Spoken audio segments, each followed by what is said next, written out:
Has the war in Gaza overshadowed the war in Ukraine? And how rooted is gender identity ideology in our public institutions, including at schools? And can homelessness really be dismissed as a lifestyle choice, as Home Secretary Suella Braverman has been claiming? We'll talk about all of that. Today, we are asking you, though, specifically about these pro-Palestinian protests on Armistice Day, and asking you, why do you think the police are not banning that protest planned for Saturday? The Met Chief, Sir Mark Rowley, of course, has said there isn't a law enabling him to ban it. There's no serious risk of public disorder. That's what he says. The government say they don't have the power to ban it either, or the London mayor. I want to know what you think. Give us a call on 0344 499 1000. You can text on 87222, or you can get in touch on X at TalkTV. Now, in case you hadn't noticed, Ukraine is still at war with its Russian invaders.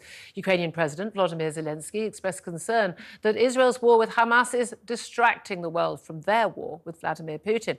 New polling, though, by More in Common say that support for Ukraine among the British people remains high, with 73% of Brits saying it is important that the Ukrainians are victorious over Russia. Well, joining me to talk about all of this is Bill Browder. He's a Kremlin critic and head of the Global Magnitsky Justice Campaign. Thank you very much indeed for being here. Benedict Spence, Conservative commentator, also still here as well. I'm interested to get your tuppence worth on this topic as well, Benedict, because you and I, of course, discussed many times about the Ukraine war. Now, Bill, ever since October the 7th, focus has been, 24/7 on not just the horrific events in terms of the massacre of 1,400 Israeli citizens by Hamas, but the reaction from Israel, the ongoing conflict now taking place in Gaza, that is dominating the news cycle internationally. I've been aware, though, the entire time that we've been talking about that, there are other stories that aren't getting in, and in particular, that Ukraine just gone completely by the wayside. I think one mention of Ukraine, on the shows I've presented since October the 7th. How dangerous is that for us to move on to another conflict and forget about Ukraine? It's the biggest win for Vladimir Putin you could ever imagine. His big problem is that the West supports Ukraine. His big problem is that we give them weapons. And all of a sudden, if we're not seeing the terrible crimes that he's committing, the civilians that are being killed, the terrorist acts that he's committing, then we stop being so sympathetic towards the Ukrainians, and there are people grumbling about how much it's costing, and so it's absolutely necessary that we see it every day, that we understand the crimes that he's committing, because if he can commit these crimes in the shadows, which he's doing, by the way, it's not like the missiles have stopped dropping, it's not like the people have stopped being killed. It's happening every day. There are plenty of wars that we don't talk about. People will say, well, why aren't you talking about what's happening in Yemen? Why aren't you talking about what's happening here or there? Horrific crimes take place every single day. We tend to, in the Western media, we tend to focus on certain particular events. They grab our attention. The war reporters are sent there. The politicians sent there, glad hand, and get cheered in the street, as Boris Johnson repeatedly did. President Zelensky is an extraordinary war leader, a leader in wartime, but he's also an extraordinary PR activist in that sense as well, isn't he? He's so good at doing that, speaking at every event, appearing, the photo opportunities, his nightly broadcast to the Ukrainian people, newsworthy virtually every day for a year to the West as well. He has just been totally sort of written out of the news agenda. Yeah, and it doesn't do him any good at all to be in that situation. And there's really not that much he can do about it, because as long as this horrific situation is going on, as long as, Hamas, did the equivalent of September 11th times whatever to the Israelis. They've been required to quell this terrorist situation. And it's no fault of the Ukrainians. We're now in the situation where the world and the media particularly, just doesn't have the bandwidth to look at two different things at the same time. Or indeed the American public, the British public, the French public don't have the attention span, I include myself in this, for all these different conflicts. Oh, what's happening here now? Oh, can we please talk about, binge drinking in British women, because it's an easier topic and we need a bit of light relief. Probably the reason why we're the leaders in binge drinking. Well done, British women. But this is the thing, isn't it? You've had a very long-standing interest in Vladimir Putin. Can you, because you'll do it better than me, for people who don't know who you are and what you do, can you just explain, just briefly, your history with Vladimir Putin and why you have played such an instrumental role, for instance, in some of the, the sanctioning of Russian oligarchs? Well, very simply, I moved out there in 1996, and I became the largest foreign investor in Russia. I started exposing corruption. Obviously, that messed up people like Vladimir Putin. I was expelled from the country. I was declared a threat to national security. My offices were raided. They arrested my lawyer, Sergei Magnitsky. They tortured him to death at the age of 37. And in prison. For being a part of my team exposing corruption. And since then, I've been on a mission to get justice for Sergei, which has led to something called the Magnitsky Act, which freezes the assets and bans the visas of human rights violators in Russia and elsewhere. And Putin just can't stand that. And by the way, the Magnitsky Act and its successors have now sanctioned thousands of Russians involved in Putin's illegal invasion of Ukraine. And so, and he's been trying to arrest me. I think arrest is the least of your problems. Well, I mean, if they arrest... But the information that you had in terms of where these oligarchs had their money, where their yachts were, where their mansions, and of course, as Vladimir Putin does, ostensibly the richest man in the world, yep. His hairdresser, or whatever, will have, a mansion in his name worth, hundreds of millions of dollars in that sort of thing. That you actually were able to provide a lot of the information that was used by the American and other international authorities to actually go and seize those assets. Yeah, I've been a major thorn in his side because Putin values money more than human life. He's got more money than just about anybody. Yeah. And I've put that money in jeopardy. And so it's a real problem. Do you ever risk, I mean, I'm trying to think, do you ever risk eating sushi? I mean, after we saw, with Litvinenko and things, I mean, do you have to have bodyguards? Do you have daily threat to your life? When it's like a fatwa, it's the same thing with what happened to Salman Rushdie. It took them 33 years to get to him. I've got to look over my shoulder. I've got to be very careful who I see, where I go, yep. And most importantly, where I travel. I can't travel to most countries in the world because a lot of those countries would hand me over to Russia. Putin has sentenced me to 18 years in prison in absentia. I'm a fugitive from Russian justice, and so if I go to some dodgy country and they say, oh, the Russians want you, they'll go to Putin and say, we found your guy. What can you do for us? And he'll say, I can do something for you. That's how much you're worth to him. So look, this is one of the reasons why it's not self-interest. It's in the interest of the world, as Vladimir Putin is not in power anymore. He wanted to use the Ukraine war as a way of sort of being the strong man, didn't he? And that expectation that, including by many supposed intelligence people in the West, that he was going to just walk into Ukraine, seize it within a matter of days. He assumed that Zelensky would do exactly what he would do in those circumstances, get on his private jet and shoot off to a Caribbean island, never to be heard of again. That's not what's happened. We are, 18 months plus into that war. We had a lot of talk about the counteroffensive. We had a lot of talk about how Ukraine were going to be fighting back. They were getting, to Crimea. They're like, where are we in terms of that counteroffensive? Because it seems to me that we are seeing, such as we're paying attention to what's going on in Ukraine, we are just seeing dead bodies on both sides mount up and up and up, and no real change in possession of land. Well, the one thing that we haven't done properly is we've said we don't want the Ukrainians to lose this war. But we haven't said we want to give them enough to win the war. Yeah. And so we've been dragging our feet. It took us forever to give them the tanks. It took us forever to give them the long-range missiles, the F-16s. And so we're kind of slowly giving them what they need.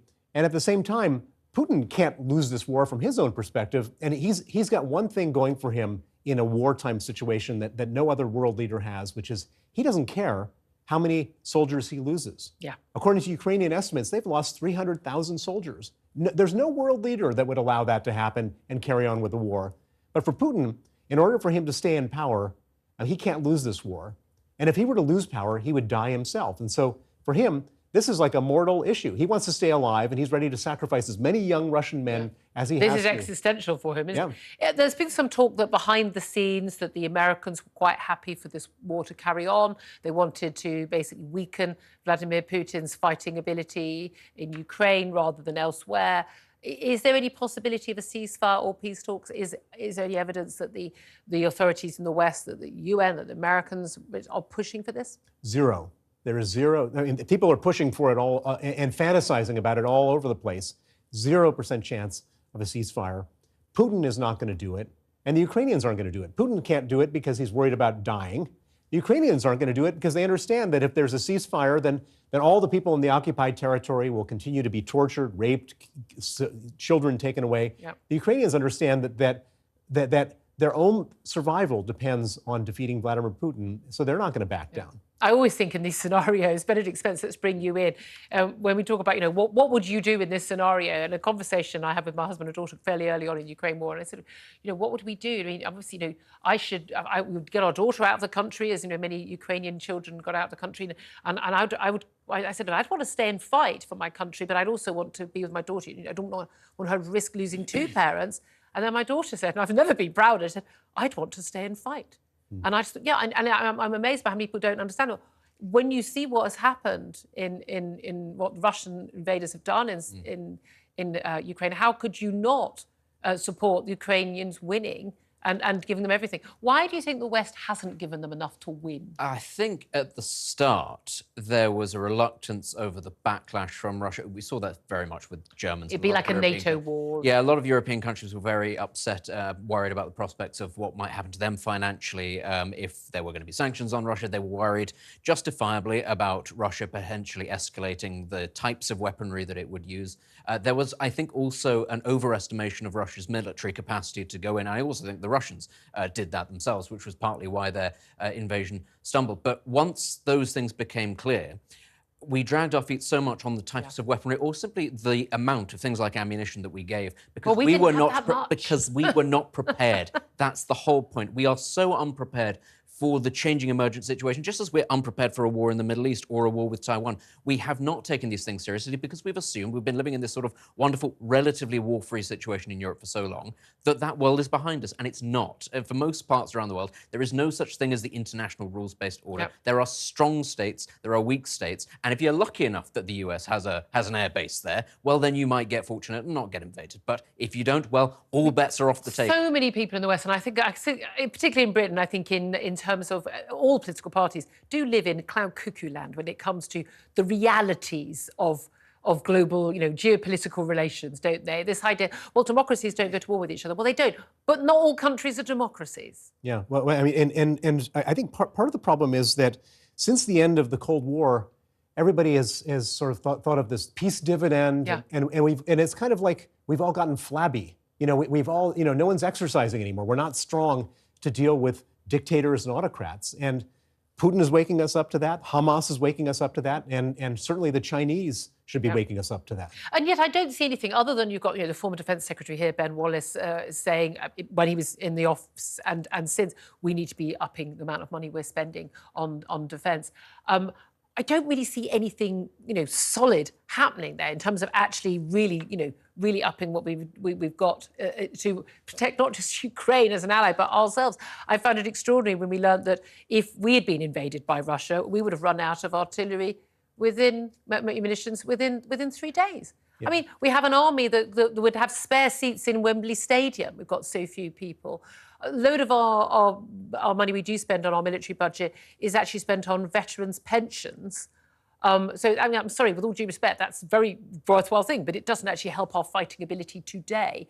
We are sleepwalking into not being able to protect, let's be honest, Western civilization. And that is what is at stake right now when it comes to Islamist terrorism, when it comes to Vladimir Putin, when it comes to President Xi in China. I mean, this stuff is happening.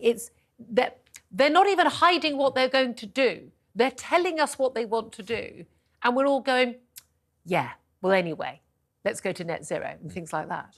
Well, it's like, when the aircraft designer says there's a flaw, we need to fix it, and all the executives ignore that person, and then the plane crashes, and everyone says, oh my God, why didn't we fix the plane? Well, that's what we have with all these autocrats and dictators around the world, and we absolutely have to protect ourselves, and we can't be appeasing these people. We have to be robust, and it's not just military; it's economics. We have to say, we don't want to be dependent on China You know, we want to find other sources for different types of things that we need for our economy, because China is an enemy, Russia is an enemy. That's how it is, and for us to pretend otherwise is just putting ourselves at their mercy. Let's keep having trade deals and playing nicey nice. And again, given the huge hit to the European economy as a result of the sanctions on Russia, the idea that we could sanction China. People say we don't have to go into military war, we can sanction.